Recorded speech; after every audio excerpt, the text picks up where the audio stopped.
గులాబీ నుంచి ఇప్పటి దయా వరకు మనందరినీ ఎన్నో అద్భుతమైన పాత్రలతో ఏడిపించారు, నవ్వించారు, ప్రేమ పడేలాగా చేశారు. సో మా వెరీ ఓన్ జేడి చక్రవర్తి గారిని మాట్లాడవలసిందిగా రిక్వెస్ట్ చేస్తున్నాం. హలో అండి, హాయ్.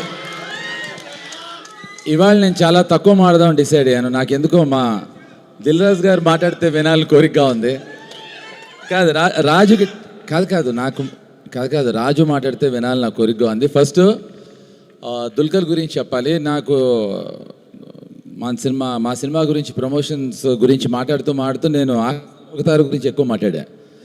అతను చేసిన సినిమా పవన్ సాధినేని డైరెక్షన్లో I think it's one of the greatest films. Anyway, coming back to this, Raju and Zee వాళ్ళు రావటం అనేది నాకు తెలిసి మా ప్రొడ్యూసర్స్కి that's a biggest asset.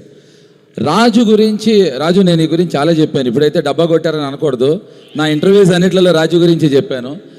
Raju judgment, Raju focus is outstanding. The moment Raju came into the film, ఈ సినిమాలోకి రాగానే నాకు అర్థమైపోయింది మా వాళ్ళందరూ రారాజులు అయిపోతారని.